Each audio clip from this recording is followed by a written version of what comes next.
ಕರಾವಳಿ ಸಮುದ್ರ ತೀರದಲ್ಲಿ ಸಾಕಷ್ಟು ಕೃಷಿ ಭೂಮಿಗಳಿರುವಂಥದ್ದು. ಈ ಕೃಷಿ ಭೂಮಿಗೆ ಸಾಕಷ್ಟು ಸಮಸ್ಯೆಗಳು ಕೂಡ ಎದುರಾಗ್ತಿದೆ. ಏನು ಅಂತ ಹೇಳಿದರೆ, ಮಳೆಗಾಲ ಕಳೆದು ಬೇಸಿಗೆ ಆರಂಭ ಆದರೆ ಒಂದಷ್ಟು ಉಪ್ಪು ನೀರಿನ ಸಮಸ್ಯೆ ಉದ್ಭವ ಆಗ್ತದೆ. ಪ್ರಮುಖವಾಗಿ ಕಾಪು ತಾಲೂಕಿನಲ್ಲಿರ್ಬೋದು ಅಥವಾ ಉಡುಪಿಯ ಕೆಲವೆಡೆ ಈ ರೀತಿಯ ಸಮಸ್ಯೆಗಳನ್ನು ರೈತರು ವರ್ಷಾನುವರ್ಷದಿಂದ ಅನುಭವಿಸ್ತಾ ಬರ್ತಾ ಇದ್ದಾರೆ. ಅದರಲ್ಲೂ ಕೂಡ ಪ್ರಮುಖವಾಗಿ ಮಟ್ಟು ಪ್ರದೇಶದಲ್ಲಿ ರೈತರಿಗೆ ಈ ಉಪ್ಪು ನೀರು ನಿರಂತರವಾಗಿ ಬಾಧಿಸ್ತಾ ಇದೆ. ಭತ್ತದ ಕೃಷಿಯನ್ನು ನೂರಾರು ಎಕರೆಯಲ್ಲಿ ಕೃಷಿಕರು ಮಾಡ್ತಾರೆ. ಜೊತೆಗೆ ಮಟ್ಟುಗುಳ್ಳದ ಕೃಷಿ, ಅರಿವೆ ಕೃಷಿ, ಹೀಗೆ ಬೇರೆ ಬೇರೆ ಥರದ ಕೃಷಿಯನ್ನು ನಂಬಿ ರೈತರು, ಈ ಭಾಗದ ರೈತರು ಜೀವನವನ್ನು ಮಾಡ್ತಾರೆ. ಆದರೆ ಉಪ್ಪು ನೀರು ಅವರ ಕೃಷಿಯನ್ನು ಸರ್ವನಾಶ ಮಾಡ್ತದೆ. ಸರ್ಕಾರದ ಮುಂದೆ ಪ್ರತಿ ವರ್ಷ ಕೂಡ ಬೇಡಿಕೆಯನ್ನು ಇಡ್ತಾ ಬಂದಿದ್ದಾರೆ. ಒಂದು ಶಾಶ್ವತವಾದ ತಡೆಗೋಡೆಯನ್ನು ನಿರ್ಮಾಣ ಮಾಡಿಕೊಡಬೇಕು. ನದಿ ಮತ್ತು ಸಮುದ್ರ ಸೇರುವಂಥ ಪ್ರದೇಶದಲ್ಲಿ ನದಿಯ ನೀರು ಕಮ್ಮಿಯಾದಂಥ ಸಂದರ್ಭದಲ್ಲಿ ಸಮುದ್ರ ಅಬ್ಬರದ ಅವಧಿಯಲ್ಲಿ ಉಪ್ಪು ನೀರು ಸಮುದ್ರದಿಂದ ಕೃಷಿಯ ಗದ್ದೆಗಳಿಗೆ ಬರ್ತದೆ. ಹಾಗಾಗಿ ಅದನ್ನು ತಡೆಗಟ್ಟೋದಕ್ಕೆ ಶಾಶ್ವತವಾದ ಒಂದು ತಡೆಗೋಡೆಯನ್ನು ನಿರ್ಮಾಣ ಮಾಡುವುದೇ ಅಂತಿಮವಾದ ಪರಿಹಾರ ಅನ್ನೋದನ್ನು ಈಗಾಗಲೇ ರೈತರು ಸರ್ಕಾರಕ್ಕೆ ಮನವರಿಕೆ ಮಾಡುವಂಥ ಕೆಲಸವನ್ನು ಮಾಡಿದ್ದಾರೆ. ಆದರೆ ಸರ್ಕಾರ ಈ ಕಡೆಗೆ ಯಾವುದೇ ರೀತಿಯ ಗಮನವನ್ನು ಹರಿಸಿಲ್ಲ. ಇನ್ನಾದರೂ ಸರ್ಕಾರ ಅದಕ್ಕಾಗಿ ಒಂದು ಬಜೆಟನ್ನು ರೂಪಿಸಿ ಉಪ್ಪು ನೀರಿನ ಸಮಸ್ಯೆಯನ್ನು ಬಗೆಹರಿಸಬೇಕು ಅನ್ನುವಂಥ ಒತ್ತಾಯ ಸದ್ಯಕ್ಕೆ ರೈತರದ್ದಾಗಿರುವಂಥದ್ದು. ಈಗಾಗಲೇ ಕಾಪು ಶಾಸಕರು ಕೂಡ ಸದನದಲ್ಲಿ ಈ ಬಗ್ಗೆ ಧ್ವನಿ ಎತ್ತಿದ್ದಾರೆ.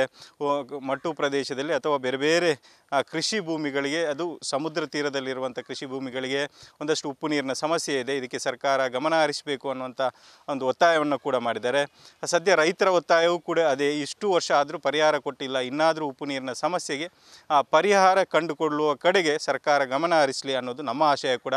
ಹರೀಶ್ ಪಾಲೆಚಾರ್, ರಿಪಬ್ಲಿಕ್ ಕನ್ನಡ, ಉಡುಪಿ. ಕರಾವಳಿ ಸಮುದ್ರ ತೀರದಲ್ಲಿ ಸಾಕಷ್ಟು ಕೃಷಿ ಭೂಮಿಗಳಿರುವಂಥದ್ದು. ಈ ಕೃಷಿ ಭೂಮಿಗೆ ಸಾಕಷ್ಟು ಸಮಸ್ಯೆಗಳು ಕೂಡ ಎದುರಾಗ್ತಿದೆ. ಏನು ಅಂತ ಹೇಳಿದರೆ, ಮಳೆಗಾಲ ಕಳೆದು ಬೇಸಿಗೆ ಆರಂಭ ಆದರೆ ಒಂದಷ್ಟು ಉಪ್ಪು ನೀರಿನ ಸಮಸ್ಯೆ ಉದ್ಭವ ಆಗ್ತದೆ. ಪ್ರಮುಖವಾಗಿ ಕಾಪು ತಾಲೂಕಿನಲ್ಲಿರ್ಬೋದು ಅಥವಾ ಉಡುಪಿಯ ಕೆಲವೆಡೆ ಈ ರೀತಿಯ ಸಮಸ್ಯೆಗಳನ್ನು ರೈತರು ವರ್ಷಾನುವರ್ಷದಿಂದ ಅನುಭವಿಸ್ತಾ ಬರ್ತಾ ಇದ್ದಾರೆ. ಅದರಲ್ಲೂ ಕೂಡ ಪ್ರಮುಖವಾಗಿ ಮಟ್ಟು ಪ್ರದೇಶದಲ್ಲಿ ರೈತರಿಗೆ ಈ ಉಪ್ಪು ನೀರು ನಿರಂತರವಾಗಿ ಬಾಧಿಸ್ತಾ ಇದೆ. ಭತ್ತದ ಕೃಷಿಯನ್ನು ನೂರಾರು ಎಕರೆಯಲ್ಲಿ ಕೃಷಿಕರು ಮಾಡ್ತಾರೆ. ಜೊತೆಗೆ ಮಟ್ಟುಗುಳ್ಳದ ಕೃಷಿ, ಅರಿವೆ ಕೃಷಿ, ಹೀಗೆ ಬೇರೆ ಬೇರೆ ಥರದ ಕೃಷಿಯನ್ನು ನಂಬಿ ರೈತರು, ಈ ಭಾಗದ ರೈತರು ಜೀವನವನ್ನು ಮಾಡ್ತಾರೆ. ಆದರೆ ಉಪ್ಪು ನೀರು ಅವರ ಕೃಷಿಯನ್ನು ಸರ್ವನಾಶ ಮಾಡ್ತದೆ. ಸರ್ಕಾರದ ಮುಂದೆ ಪ್ರತಿ ವರ್ಷ ಕೂಡ ಬೇಡಿಕೆಯನ್ನು ಇಡ್ತಾ ಬಂದಿದ್ದಾರೆ. ಒಂದು ಶಾಶ್ವತವಾದ ತಡೆಗೋಡೆಯನ್ನು ನಿರ್ಮಾಣ ಮಾಡಿಕೊಡಬೇಕು. ನದಿ ಮತ್ತು ಸಮುದ್ರ ಸೇರುವಂಥ ಪ್ರದೇಶದಲ್ಲಿ ನದಿಯ ನೀರು ಕಮ್ಮಿಯಾದಂಥ ಸಂದರ್ಭದಲ್ಲಿ ಸಮುದ್ರ ಅಬ್ಬರದ ಅವಧಿಯಲ್ಲಿ ಉಪ್ಪು ನೀರು ಸಮುದ್ರದಿಂದ ಕೃಷಿಯ ಗದ್ದೆಗಳಿಗೆ ಬರ್ತದೆ. ಹಾಗಾಗಿ ಅದನ್ನು ತಡೆಗಟ್ಟೋದಕ್ಕೆ ಶಾಶ್ವತವಾದ ಒಂದು ತಡೆಗೋಡೆಯನ್ನು ನಿರ್ಮಾಣ ಮಾಡುವುದೇ ಅಂತಿಮವಾದ ಪರಿಹಾರ ಅನ್ನೋದನ್ನು ಈಗಾಗಲೇ ರೈತರು ಸರ್ಕಾರಕ್ಕೆ ಮನವರಿಕೆ ಮಾಡುವಂಥ ಕೆಲಸವನ್ನು ಮಾಡಿದ್ದಾರೆ. ಆದರೆ ಸರ್ಕಾರ ಈ ಕಡೆಗೆ ಯಾವುದೇ ರೀತಿಯ ಗಮನವನ್ನು ಹರಿಸಿಲ್ಲ. ಇನ್ನಾದರೂ ಸರ್ಕಾರ ಅದಕ್ಕಾಗಿ ಒಂದು ಬಜೆಟನ್ನು ರೂಪಿಸಿ ಉಪ್ಪು ನೀರಿನ ಸಮಸ್ಯೆಯನ್ನು ಬಗೆಹರಿಸಬೇಕು ಅನ್ನುವಂಥ ಒತ್ತಾಯ ಸದ್ಯಕ್ಕೆ ರೈತರದ್ದಾಗಿರುವಂಥದ್ದು. ಈಗಾಗಲೇ ಕಾಪು ಶಾಸಕರು ಕೂಡ ಸದನದಲ್ಲಿ ಈ ಬಗ್ಗೆ ಧ್ವನಿ ಎತ್ತಿದ್ದಾರೆ. ಮಟ್ಟು ಪ್ರದೇಶದಲ್ಲಿ ಅಥವಾ ಬೇರೆ ಬೇರೆ ಕೃಷಿ ಭೂಮಿಗಳಿಗೆ, ಅದು ಸಮುದ್ರ ತೀರದಲ್ಲಿರುವಂಥ ಕೃಷಿ ಭೂಮಿಗಳಿಗೆ ಒಂದಷ್ಟು ಉಪ್ಪು ನೀರಿನ ಸಮಸ್ಯೆ ಇದೆ. ಇದಕ್ಕೆ ಸರ್ಕಾರ ಗಮನ ಹರಿಸಬೇಕು ಅನ್ನುವಂಥ ಒಂದು ಒತ್ತಾಯವನ್ನು ಕೂಡ ಮಾಡಿದ್ದಾರೆ. ಸದ್ಯ ರೈತರ ಒತ್ತಾಯವೂ ಕೂಡ ಅದೇ. ಇಷ್ಟು ವರ್ಷ ಆದರೂ ಪರಿಹಾರ ಕೊಟ್ಟಿಲ್ಲ. ಇನ್ನಾದರೂ ಉಪ್ಪು ನೀರಿನ ಸಮಸ್ಯೆಗೆ ಪರಿಹಾರ ಕಂಡುಕೊಳ್ಳುವ ಕಡೆಗೆ ಸರ್ಕಾರ ಗಮನ ಹರಿಸಲಿ ಅನ್ನೋದು ನಮ್ಮ ಆಶಯ ಕೂಡ. ಹರೀಶ್ ಪಾಲೆಚಾರ್, ರಿಪಬ್ಲಿಕ್ ಕನ್ನಡ, ಉಡುಪಿ. ಕರಾವಳಿ ಸಮುದ್ರ ತೀರದಲ್ಲಿ ಸಾಕಷ್ಟು ಕೃಷಿ ಭೂಮಿಗಳಿರುವಂಥದ್ದು. ಈ ಕೃಷಿ ಭೂಮಿಗೆ ಸಾಕಷ್ಟು ಸಮಸ್ಯೆಗಳು ಕೂಡ ಎದುರಾಗ್ತಿದೆ. ಏನು ಅಂತ ಹೇಳಿದರೆ, ಮಳೆಗಾಲ ಕಳೆದು ಬೇಸಿಗೆ ಆರಂಭ ಆದರೆ ಒಂದಷ್ಟು ಉಪ್ಪು ನೀರಿನ ಸಮಸ್ಯೆ ಉದ್ಭವ ಆಗ್ತದೆ. ಪ್ರಮುಖವಾಗಿ ಕಾಪು ತಾಲೂಕಿನಲ್ಲಿರ್ಬೋದು ಅಥವಾ ಉಡುಪಿಯ ಕೆಲವೆಡೆ ಈ ರೀತಿಯ ಸಮಸ್ಯೆಗಳನ್ನು ರೈತರು ವರ್ಷಾನುವರ್ಷದಿಂದ ಅನುಭವಿಸ್ತಾ ಬರ್ತಾ ಇದ್ದಾರೆ.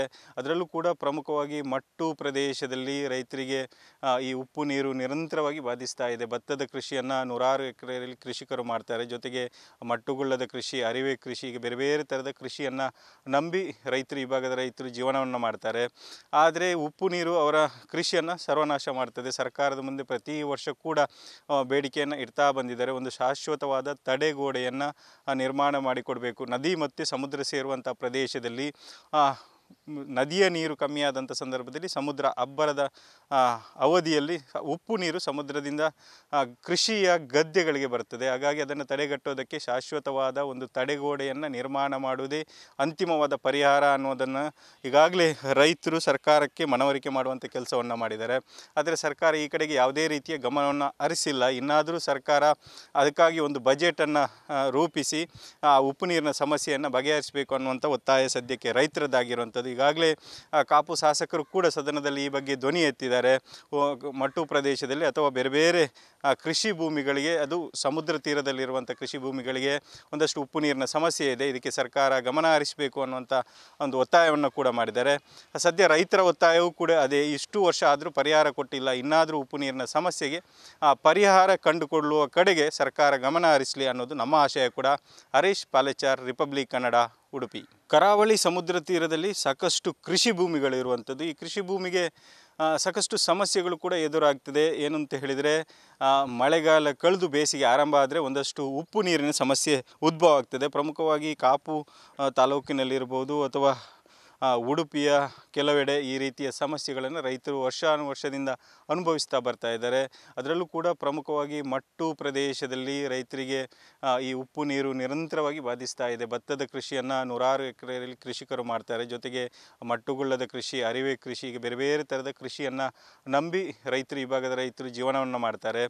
ಆದರೆ ಉಪ್ಪು ನೀರು ಅವರ ಕೃಷಿಯನ್ನು ಸರ್ವನಾಶ ಮಾಡ್ತದೆ. ಸರ್ಕಾರದ ಮುಂದೆ ಪ್ರತಿ ವರ್ಷ ಕೂಡ ಬೇಡಿಕೆಯನ್ನು ಇಡ್ತಾ ಬಂದಿದ್ದಾರೆ. ಒಂದು ಶಾಶ್ವತವಾದ ತಡೆಗೋಡೆಯನ್ನು ನಿರ್ಮಾಣ ಮಾಡಿಕೊಡಬೇಕು. ನದಿ ಮತ್ತು ಸಮುದ್ರ ಸೇರುವಂಥ ಪ್ರದೇಶದಲ್ಲಿ ನದಿಯ ನೀರು ಕಮ್ಮಿಯಾದಂಥ ಸಂದರ್ಭದಲ್ಲಿ ಸಮುದ್ರ ಅಬ್ಬರದ ಅವಧಿಯಲ್ಲಿ ಉಪ್ಪು ನೀರು ಸಮುದ್ರದಿಂದ ಕೃಷಿಯ ಗದ್ದೆಗಳಿಗೆ ಬರ್ತದೆ. ಹಾಗಾಗಿ ಅದನ್ನು ತಡೆಗಟ್ಟೋದಕ್ಕೆ ಶಾಶ್ವತವಾದ ಒಂದು ತಡೆಗೋಡೆಯನ್ನು ನಿರ್ಮಾಣ ಮಾಡುವುದೇ ಅಂತಿಮವಾದ ಪರಿಹಾರ ಅನ್ನೋದನ್ನು ಈಗಾಗಲೇ ರೈತರು ಸರ್ಕಾರಕ್ಕೆ ಮನವರಿಕೆ ಮಾಡುವಂಥ ಕೆಲಸವನ್ನು ಮಾಡಿದ್ದಾರೆ.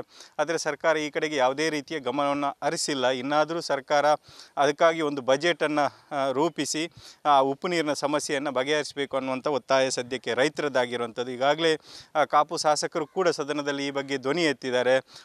ಮಟ್ಟು ಪ್ರದೇಶದಲ್ಲಿ ಅಥವಾ ಬೇರೆ ಬೇರೆ ಕೃಷಿ ಭೂಮಿಗಳಿಗೆ, ಅದು ಸಮುದ್ರ ತೀರದಲ್ಲಿರುವಂಥ ಕೃಷಿ ಭೂಮಿಗಳಿಗೆ ಒಂದಷ್ಟು ಉಪ್ಪು ನೀರಿನ ಸಮಸ್ಯೆ ಇದೆ, ಇದಕ್ಕೆ ಸರ್ಕಾರ ಗಮನ ಹರಿಸಬೇಕು ಅನ್ನುವಂಥ ಒಂದು ಒತ್ತಾಯವನ್ನು ಕೂಡ ಮಾಡಿದ್ದಾರೆ. ಸದ್ಯ ರೈತರ ಒತ್ತಾಯವೂ ಕೂಡ ಅದೇ, ಇಷ್ಟು ವರ್ಷ ಆದರೂ ಪರಿಹಾರ ಕೊಟ್ಟಿಲ್ಲ, ಇನ್ನಾದರೂ ಉಪ್ಪು ನೀರಿನ ಸಮಸ್ಯೆಗೆ ಪರಿಹಾರ ಕಂಡುಕೊಳ್ಳುವ ಕಡೆಗೆ ಸರ್ಕಾರ ಗಮನ ಹರಿಸಲಿ ಅನ್ನೋದು ನಮ್ಮ ಆಶಯ ಕೂಡ. ಹರೀಶ್ ಪಾಲೆಚಾರ್, ರಿಪಬ್ಲಿಕ್ ಕನ್ನಡ, ಉಡುಪಿ. ಕರಾವಳಿ ಸಮುದ್ರ ತೀರದಲ್ಲಿ ಸಾಕಷ್ಟು ಕೃಷಿ ಭೂಮಿಗಳಿರುವಂಥದ್ದು. ಈ ಕೃಷಿ ಭೂಮಿಗೆ ಸಾಕಷ್ಟು ಸಮಸ್ಯೆಗಳು ಕೂಡ ಎದುರಾಗ್ತದೆ. ಏನು ಅಂತ ಹೇಳಿದರೆ, ಮಳೆಗಾಲ ಕಳೆದು ಬೇಸಿಗೆ ಆರಂಭ ಆದರೆ ಒಂದಷ್ಟು ಉಪ್ಪು ನೀರಿನ ಸಮಸ್ಯೆ ಉದ್ಭವ ಆಗ್ತದೆ. ಪ್ರಮುಖವಾಗಿ ಕಾಪು ತಾಲೂಕಿನಲ್ಲಿರ್ಬೋದು ಅಥವಾ ಉಡುಪಿಯ ಕೆಲವೆಡೆ ಈ ರೀತಿಯ ಸಮಸ್ಯೆಗಳನ್ನು ರೈತರು ವರ್ಷಾನುವರ್ಷದಿಂದ ಅನುಭವಿಸ್ತಾ ಬರ್ತಾ ಇದ್ದಾರೆ.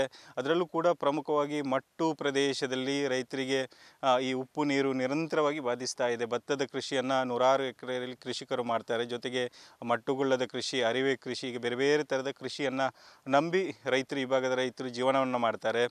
ಆದರೆ ಉಪ್ಪು ನೀರು ಅವರ ಕೃಷಿಯನ್ನು ಸರ್ವನಾಶ ಮಾಡ್ತದೆ. ಸರ್ಕಾರದ ಮುಂದೆ ಪ್ರತಿ ವರ್ಷ ಕೂಡ ಬೇಡಿಕೆಯನ್ನು ಇಡ್ತಾ ಬಂದಿದ್ದಾರೆ. ಒಂದು ಶಾಶ್ವತವಾದ ತಡೆಗೋಡೆಯನ್ನು ನಿರ್ಮಾಣ ಮಾಡಿಕೊಡಬೇಕು. ನದಿ ಮತ್ತು ಸಮುದ್ರ ಸೇರುವಂಥ ಪ್ರದೇಶದಲ್ಲಿ ನದಿಯ ನೀರು ಕಮ್ಮಿಯಾದಂಥ ಸಂದರ್ಭದಲ್ಲಿ ಸಮುದ್ರ ಅಬ್ಬರದ ಅವಧಿಯಲ್ಲಿ ಉಪ್ಪು ನೀರು ಸಮುದ್ರದಿಂದ ಕೃಷಿಯ ಗದ್ದೆಗಳಿಗೆ ಬರ್ತದೆ. ಹಾಗಾಗಿ ಅದನ್ನು ತಡೆಗಟ್ಟೋದಕ್ಕೆ ಶಾಶ್ವತವಾದ ಒಂದು ತಡೆಗೋಡೆಯನ್ನು ನಿರ್ಮಾಣ ಮಾಡುವುದೇ ಅಂತಿಮವಾದ ಪರಿಹಾರ ಅನ್ನೋದನ್ನು ಈಗಾಗಲೇ ರೈತರು ಸರ್ಕಾರಕ್ಕೆ ಮನವರಿಕೆ ಮಾಡುವಂಥ ಕೆಲಸವನ್ನು ಮಾಡಿದ್ದಾರೆ.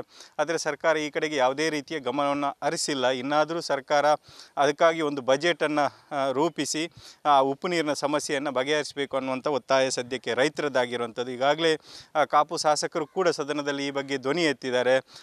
ಮಟ್ಟು ಪ್ರದೇಶದಲ್ಲಿ ಅಥವಾ ಬೇರೆ ಬೇರೆ ಕೃಷಿ ಭೂಮಿಗಳಿಗೆ, ಅದು ಸಮುದ್ರ ತೀರದಲ್ಲಿರುವಂಥ ಕೃಷಿ ಭೂಮಿಗಳಿಗೆ ಒಂದಷ್ಟು ಉಪ್ಪು ನೀರಿನ ಸಮಸ್ಯೆ ಇದೆ, ಇದಕ್ಕೆ ಸರ್ಕಾರ ಗಮನ ಹರಿಸಬೇಕು ಅನ್ನುವಂಥ ಒಂದು ಒತ್ತಾಯವನ್ನು ಕೂಡ ಮಾಡಿದ್ದಾರೆ. ಸದ್ಯ ರೈತರ ಒತ್ತಾಯವೂ ಕೂಡ ಅದೇ, ಇಷ್ಟು ವರ್ಷ ಆದರೂ ಪರಿಹಾರ ಕೊಟ್ಟಿಲ್ಲ, ಇನ್ನಾದರೂ ಉಪ್ಪು ನೀರಿನ ಸಮಸ್ಯೆಗೆ ಪರಿಹಾರ ಕಂಡುಕೊಳ್ಳುವ ಕಡೆಗೆ ಸರ್ಕಾರ ಗಮನ ಹರಿಸಲಿ ಅನ್ನೋದು ನಮ್ಮ ಆಶಯ ಕೂಡ. ಹರೀಶ್ ಪಾಲೆಚಾರ್, ರಿಪಬ್ಲಿಕ್ ಕನ್ನಡ, ಉಡುಪಿ.